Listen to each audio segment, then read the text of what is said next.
What's up? How you doing? Here we are, Monday evening. I see a little bit of fog rolling in, but it's nice out, very comfortable. Today we're gonna do Italian sausages and homemade French fries. I don't know if they're French, but we're gonna make fries. So,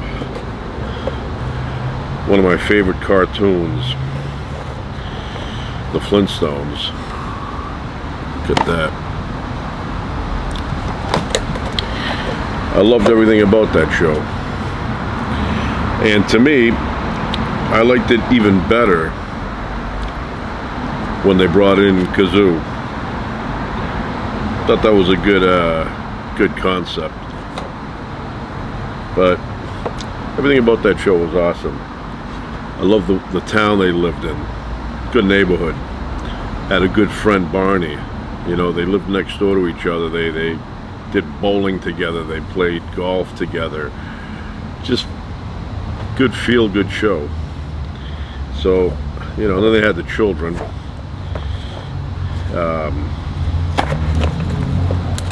There was an episode where they caught them singing or something. I don't know if that was a dream but they were singing. They had good voices. Then Bam Bam, they had an episode, or I don't know if it was one episode, but where they adopted him.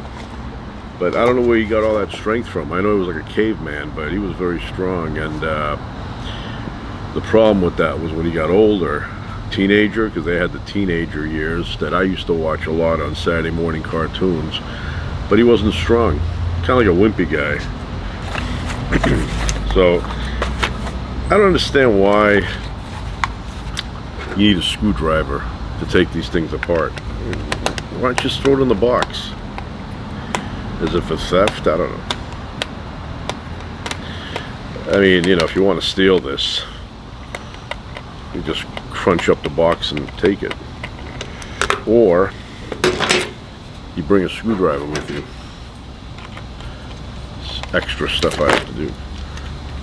It's got some weight to it. It's heavy. It's good quality. We got Fred over here.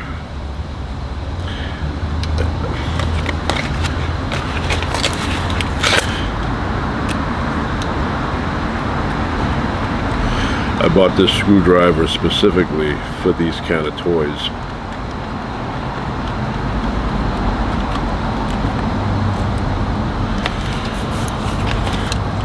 Yeah, I loved everything about that show. They had good wives. They were all decent people. Just good neighborhood, though. I said that before, but it was a good neighborhood. Look at this. This is a nice motor car. Well, it has no motor, courtesy of Fred's 2 feet. See that? Good looking car. I don't know on the show. On the show, was it a one-seater? Just that? I thought they had a thing in the back where Fred would bring Barney and Betty along, or the kids. Then they have a thing where they went to that restaurant and they brought them these big ribs, and the car flipped over or on its side. But yeah, this is high quality, very heavy.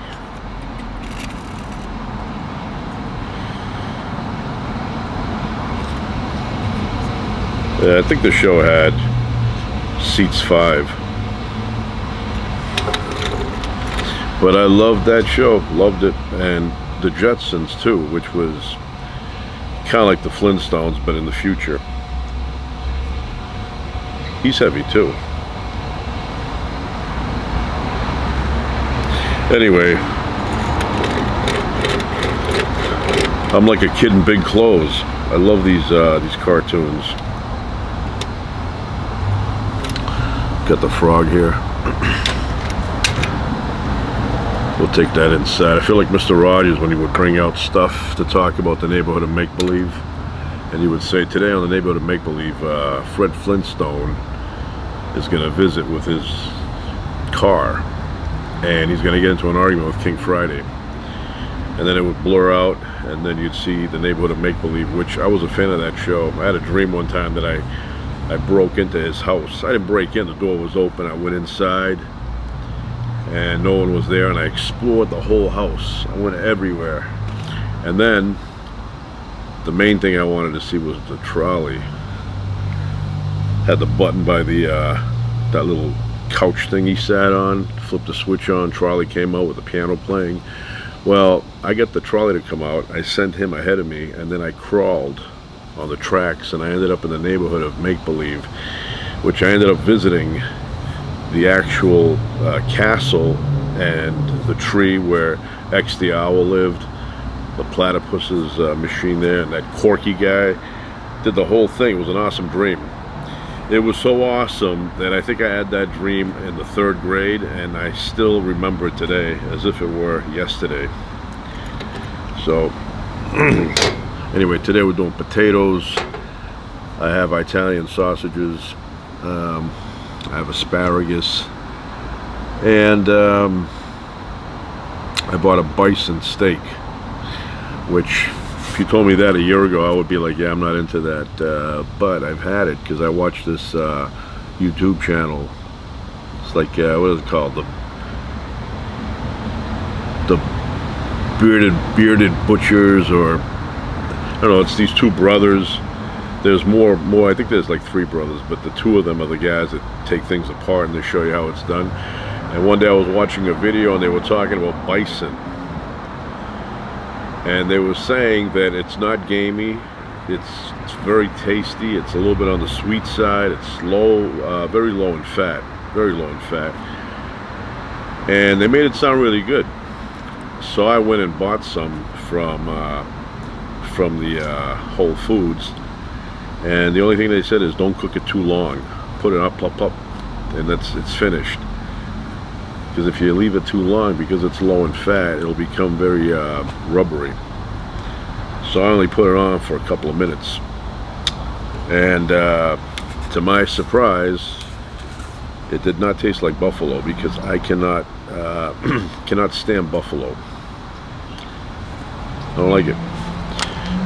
But lamb, I don't like even more. I can't stand lamb. Cannot stand lamb. Or lamb. I don't know why you need a B at the end of that. How about LAM? So speaking of food, I was thinking something the other day. Got my cutting board here. Very thick. Anyway, I was thinking something the other day. I went to eat at a restaurant, and they bring you out sauces, ketchup, mustard, mayonnaise, whatever. And I was thinking, why don't they bring me out packets? Why do I want to take out ketchup out of a container that's been sitting there who knows how long, and who knows how many people have touched it and messed with it, and then here I come.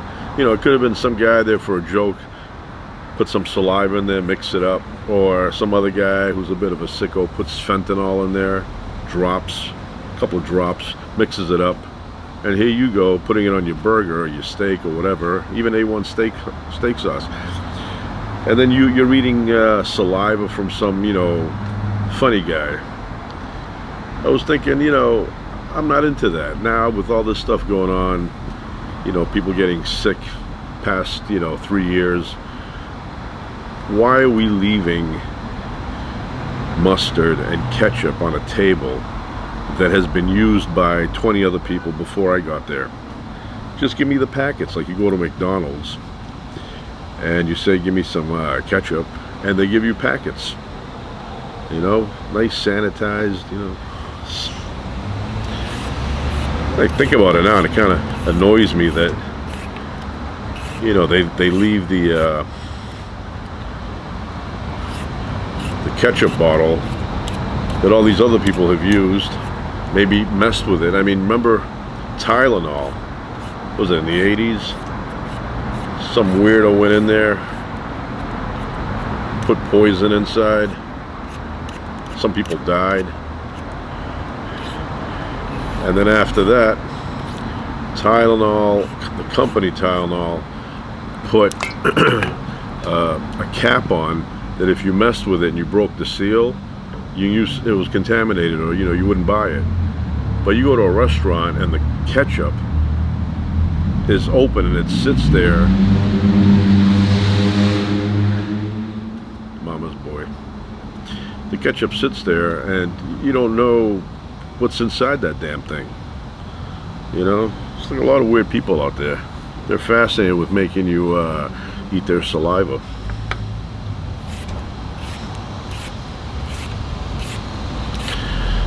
Yeah, so I am not going to use ketchup unless it's brand new. And I never thought that way before, but now I'm thinking, that doesn't make any sense why they would do that. Give me the packets. I go out to Neptune's net and I get fish there, and they have a dispenser where you can get ketchup out of it and all that, but that's inside a bag, and you pull that down, nobody can open it up and spit inside, Or the packets. Got a funny story about the packets. So many years ago, I think this happened in the 80s, we went to McDonald's with my family, and I went and got like 15 packets of ketchup, and before anybody got out, I put the packets underneath my father's front tire on the station wagon. So then I went inside and I wanted to see what was going to happen.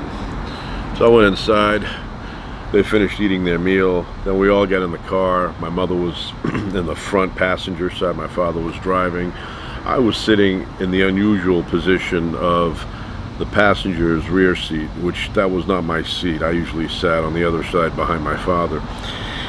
But that day I sat there, and then I had, other people sitting in the car next to me. And then this, the space next to us was empty. So I was waiting to see this, explosion of ketchup. Anyway, as my father puts it in reverse, a car pulls in right next to us, and the person, some dude, getting ready to open up his door, and my father starts reversing, and as the tires step on the packets, all of that ketchup, he thought it was like a laser, went straight onto his window, passenger, his driver's side window. And he's looking at it like, had this weird look on his face, like, what's going on here? And it made all these designs, and I was laughing inside. I was laughing inside. I don't want to laugh on the outside, because then he would know that I had something to do with it. Although, if my father saw that, which he didn't notice because he was looking, behind him, like, when you reverse, he didn't notice it. But if he did notice that, even if it wasn't me, he would immediately assume it was me. So it was funny, the expression on the guy's face, man, priceless. Not worthless, it was priceless. If I had a camera back then like we have now, I would have shot that video. It was just funny.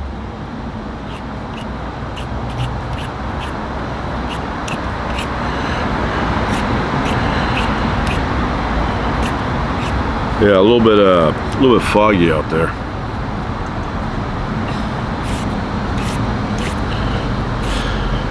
Many years ago, I was in Texas, driving through the Panhandle, and there was like I don't know, some kind of field to my right as I'm driving my little car, and I look over, and I don't know how many miles, this field was huge. I could see a big hurricane had formed. It was spinning. I mean, a hurricane, correction, tornado. Tornado had formed, and it was spinning around, a big one. And I was like, looking at that, and I was thinking, man, I gotta get out of here before that thing, comes here. And within, I don't know, 20 seconds of that, it starts pouring rain. Now, there were 18-wheelers in front of me, 18-wheelers behind me, and I couldn't see anything. I couldn't see in front of me. It was like gone, and behind me I couldn't see anything, but I didn't want to stop. I didn't want to get hit from behind, and I didn't want to hit anybody if they stopped. So I kept going slowly, blind driving. I don't know what to do, you know. It was like, if I stop now, I'm going to get rear-ended. So that lasted for, I don't know, a couple of minutes. Downpour, cats and dogs, a couple of goats in there too. And it cleared up. And everybody did what I did. They all moved along. They didn't stop. So we were okay. That was that Memorial Day. And I wanted to get off the road before the nighttime hit, because I know a lot of booze bags, they're on the road that day drinking and driving, which I cannot stand. You know, if you want to drink, rent a hotel, go downstairs to the bar, drink what you want, and then go upstairs and fall asleep or whatever. But don't get in your car. Don't be a moron. But you know, or stay home and drink your beverage. But don't be driving around drunk. But anyway, so I pulled over in a rest stop, but it was for trucks, a truck stop. It was full of Peterbilt and Kenworth, International, Mack, all of them. So there must have been, I don't know, probably a couple of hundred trucks in there. Huge rest stop. And I found one spot in between these trucks way at the end. I reversed in, and all you could hear was the roaring bass of the trucks running. So I went inside to the truck stop, which I'm a big fan of truck stops. And I bought, you know, some food items, a couple of beverages, sat in my car when I got back, and had a meal. Got tired after a while, you know, I did a little walk around, you know. Probably people looking and saying, who's this guy with that little car in here? So after I did my little walk, got a little sleepy, fell asleep, and I woke up the next day, about 8 o'clock in the morning. Woke up, opened my eyes, I felt like I was tranquilized. I fell into a really deep sleep. I was very tired. And it was like a magic trick. From the night before, when I closed my eyes, looking around and seeing the place full of trucks, when I woke up the next day, I looked around and I was the only car in there. They all drove around me at some point. I didn't even notice it. You know, there I am sleeping, and all these 18-wheelers are, you know, leaving, driving around me, and nobody bothered me. Very gentle. So yeah, and then I left. But yeah, Memorial Day, I'm not a fan of being out. A lot of people use that as an excuse to drive drunk. There's other days too, and pretty much every night's like that. There's always a bunch of people that just don't care, and they will get in their car drunk and run you over, and they don't care. You know, like I said, drink what you want, but do it at a hotel, do it at your house. If you went somewhere and you drove there, if you're there for a couple hours, you could have a couple of beverages. 1-2 beverages, go home. You know? So.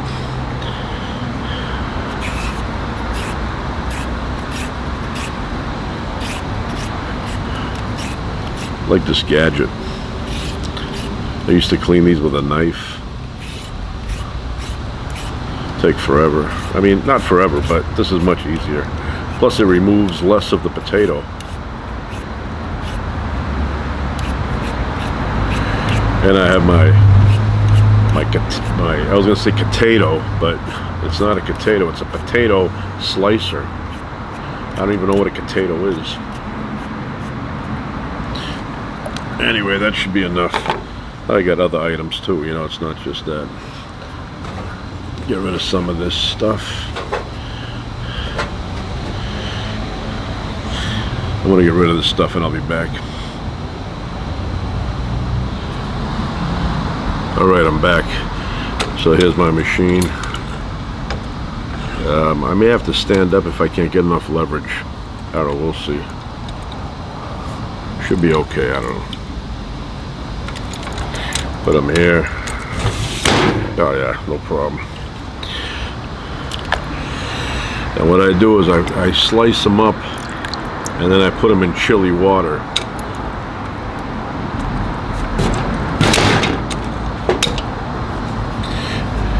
That way they don't go brown.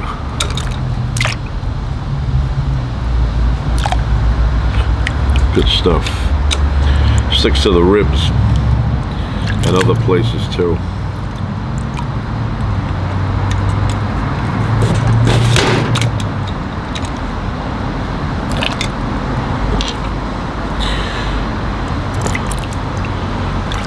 Beautiful night.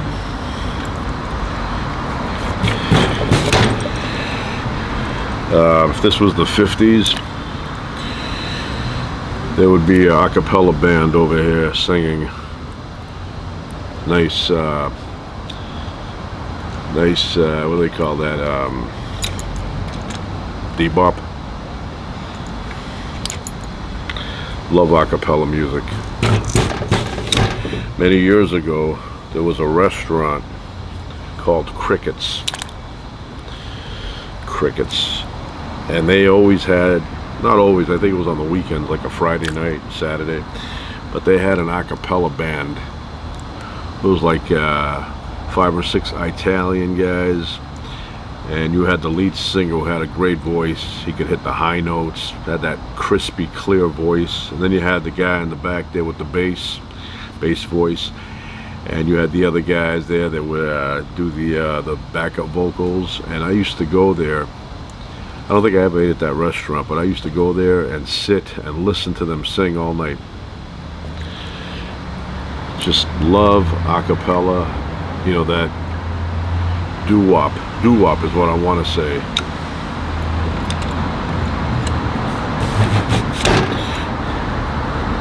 They don't make music like that anymore. I have to go to the music store and buy 1950s music and listen to it in the car and pretend that it's 1957.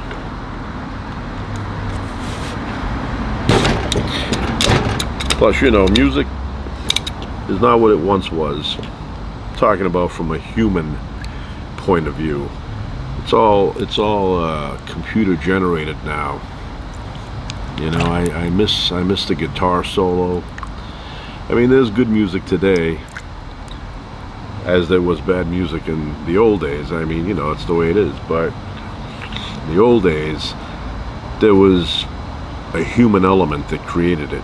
And now it seems that computers, artificial intelligence, has a lot to do with it. And I do not like that. I want people to be, you know, playing the instruments and putting it together.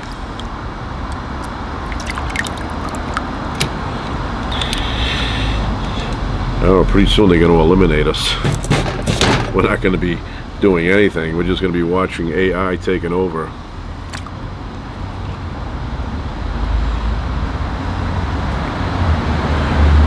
Who knows? I think I got them all.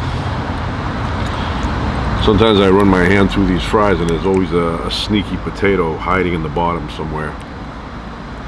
I think that's it. Alright.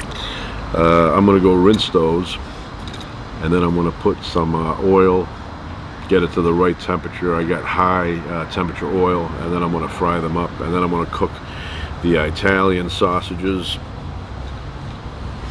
my asparagus, and my bison.